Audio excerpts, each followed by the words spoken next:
I be moving, whipping the foreign, I'm cruising. The money I'm speaking is fluent. All of my business booming, stacking my cash in abundance. All of my family funded.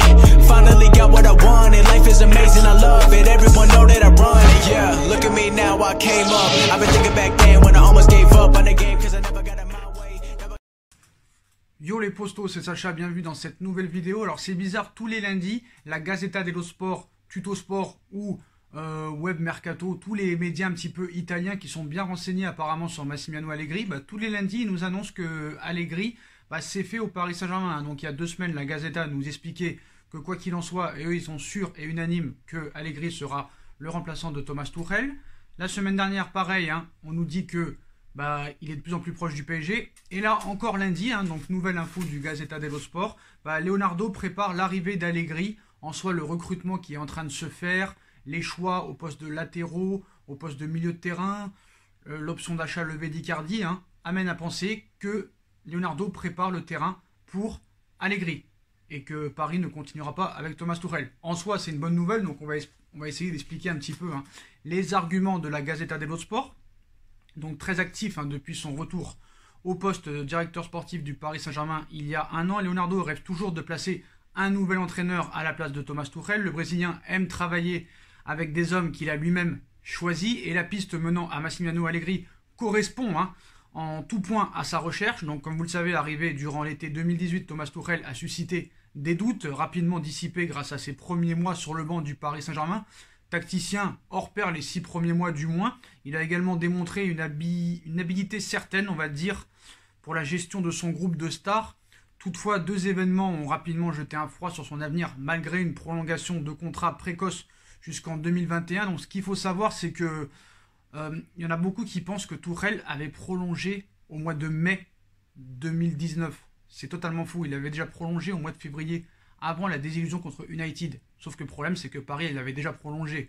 Donc voilà, ça avait été officialisé après l'élimination. Donc voilà, les 6 premiers mois de Tuchel, en soi, étaient pas mal. Voilà, il a bricolé, mais voilà, je pense qu'après le match à Belgrade ou contre Liverpool, il avait pris un petit peu la grosse tête et voilà, il a perdu un peu son groupe.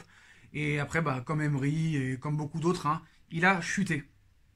Donc toutefois, 2 événements ont rapidement jeté un froid sur son avenir, malgré la prolongation de contrat. Il y a tout d'abord eu l'élimination contre Manchester United en 8e de finale de Ligue des Champions, comme vous le savez, contre l'équipe des U17. La défaite en quart de finale à domicile contre Guingamp, qui était relégable et descendu en Ligue 2 par la suite. Qu'est-ce qu'on a encore? On a la finale perdue de Coupe de France contre Rennes, 10e du championnat à l'époque. Et bien sûr, cette fin de championnat catastrophique où t'en prends 5 à Lille, 3 à Montpellier, 3 à Reims, 3 à Nantes, et j'en oublie. Et bien sûr, l'arrivée de Leonardo, ainsi bien que le technicien allemand ait des chances de poursuivre l'aventure parisienne la saison prochaine, compte tenu de la crise actuelle. En soi, le seul problème de Paris Saint-Germain, si jamais il le dégage, ce serait juste de payer 10 millions d'euros. Qu'est-ce que c'est que 10 millions d'euros pour le Paris Saint-Germain? C'est des indemnités de licenciement de Thomas Tuchel. 10 millions, c'est comme vous 10 centimes, c'est la même chose. Donc voilà.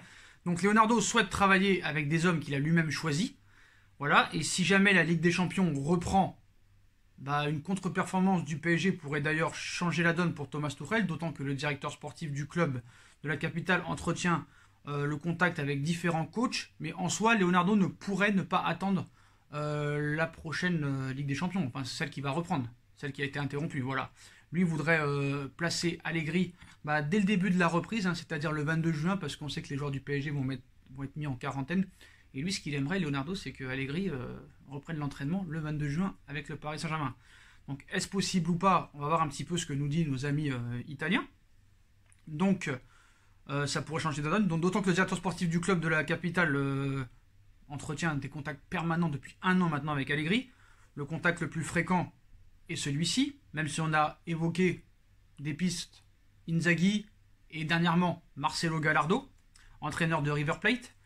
Donc les discussions entre Leonardo et Allegri n'ont jamais réellement cessé et plusieurs indices laissent penser que l'Italien est le grand favori pour être le prochain entraîneur du Paris Saint-Germain. Donc quand tu vois un petit peu le mercato et quand tu vois un petit peu la ligne de conduite de Leonardo, tous les chemins mènent à Allegri. Faut pas non plus être aveugle. Donc libre depuis la fin de son aventure à la Juventus à l'été 2019, Allegri attend patiemment son heure et commence déjà à y voir plus clair pour son avenir. En effet, ces derniers jours, Tommaso Guglini, président de Cagliari, lâchait d'ailleurs une information précieuse au sujet de l'avenir du technicien italien, où il cite « Il m'a dit que sa prochaine aventure serait à l'étranger. Même s'il était fasciné par la proposition de Cagliari en cette année du centenaire, je savais déjà avant de passer l'appel que ce serait très difficile, confiait-il au micro de Sky Sport.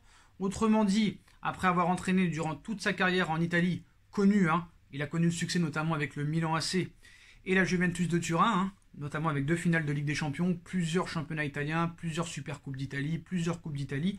Donc Allegri veut connaître une expérience en dehors de son pays natal. Et le PSG a une vraie carte à jouer, comme révélé par les médias il y a quelques semaines. Le Bayern de Munich a déjà écarté l'hypothèse de nommer l'Italien qui avait proposé ses services aux Bavarois. Comme vous le savez, depuis que Kovac a été viré, Flick fait des merveilles avec le Bayern de Munich. 17 victoires et 1 nul en 18 matchs, c'est quand même assez incroyable. Donc hormis le Paris Saint-Germain, l'Espagne et l'Angleterre restent donc en course. Malgré tout, en Liga, les bancs des principaux clubs sont occupés puisque ni Zinedine Zidane, ni Diego Simeone, ni Quique Setién, qui vient d'arriver au FC Barcelone, ne sont sur le départ. En réalité, la seule menace sérieuse pour Leonardo semble venir de Manchester United, où l'avenir d'Ole Gunnar Solskjaer est encore incertain. Que ce soit Frank Lampard, Chelsea, José Mourinho, Tottenham ou Pep Guardiola, Manchester City, ils sont tous bien installés pour l'instant.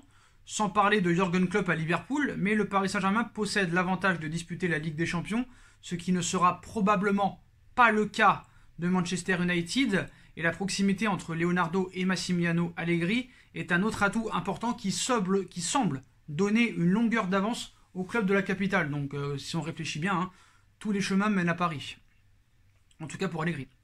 Après, autre indice, le mercato. Déjà Thiago Silva, l'indice troublant. On sait que Tuchel veut garder Thiago Silva. Pour lui, il est indispensable au Paris Saint-Germain, sauf que Leonardo n'est pas très chaud pour le prolonger. Après, les rumeurs vont bon train sur ce dossier. Le lundi, on veut le prolonger. Le mardi, on veut s'en débarrasser. C'est assez trouble. Donc voilà, donc ça c'est un autre indice qui tend à penser que la piste menant à Allegri est active dans l'esprit de Leonardo. La gestion du dossier Thiago Silva, en effet, ces derniers mois, le PSG avait prévu de tourner la page avec son capitaine, dont le bail prend fin le 30 juin. Toutefois, un retournement de situation a eu lieu dans ce dossier, puisque Leonardo a offert une prolongation de contrat d'1 an au défenseur brésilien. Difficile de ne pas y voir un lien de cause à effet, puisque Thiago Silva, le joueur clé, on se rappelle de Massimiliano Allegri au Milan AC jusqu'à son départ pour le PSG durant l'été 2012, en même temps que Zlatan Ibrahimovic, le technicien italien, pourrait donc retrouver un monstro à Paris, un joueur qu'il connaît particulièrement et avec lequel il a même récemment échangé par téléphone selon certains médias.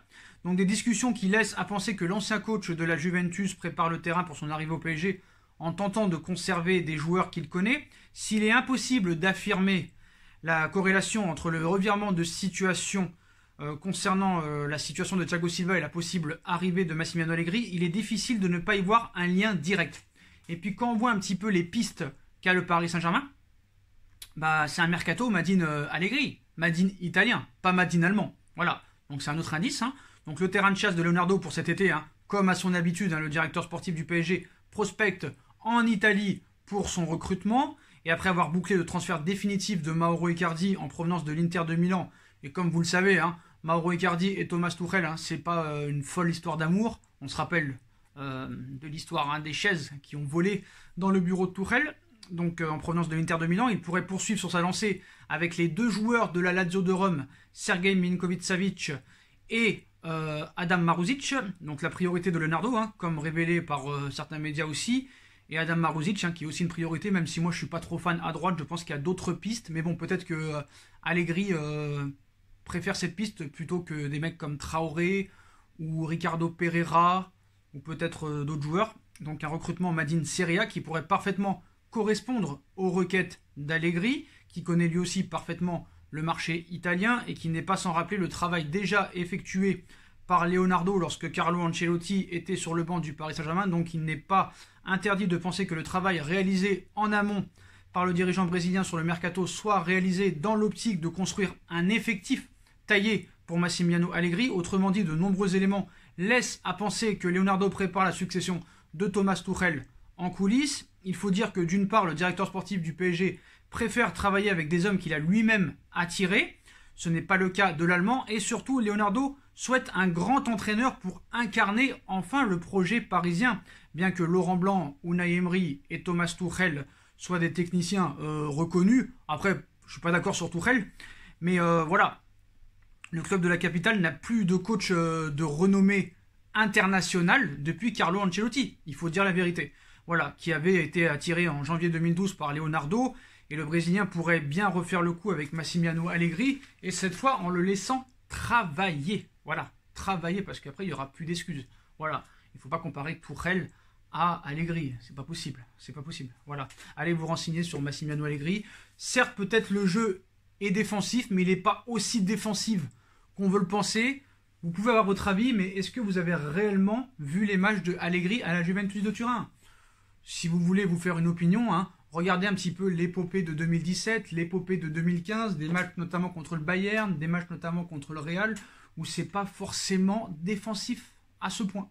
À ce point. Je trouve que par exemple le jeu de Diego Simeone est beaucoup plus défensif, le jeu de José Mourinho est beaucoup plus défensif, donc il faut arrêter de prendre Allegri pour une pipe. En tout cas, bah, tous ces clés nous mènent à penser que Allegri pourrait très rapidement s'installer sur le banc du Paris Saint-Germain, et d'ailleurs ce serait le plus beau jour de ma vie, hein, je vous dis la vérité. Voilà les postos, donc dites-moi en commentaire ce que vous pensez, hein, est-ce que vous êtes d'accord avec tout ça, voilà. Est-ce que pour vous Allegri est l'homme idéal pour le Paris Saint-Germain? Est-ce que le mercato qui est en train de faire Leonardo, hein, est-il en train de le faire pour Allegri? Voilà, parce que pour moi c'est pas des joueurs comme Tuchel, d'ailleurs Tuchel et Leonardo ne sont pas du tout en entente hein, sur le mercato, lui il ne veut pas de Telles, Tuchel, alors que Leonardo veut Telles. Thiago Silva, on n'est pas très chaud. Lui, Tuchel veut le garder, mais après c'est un peu flou.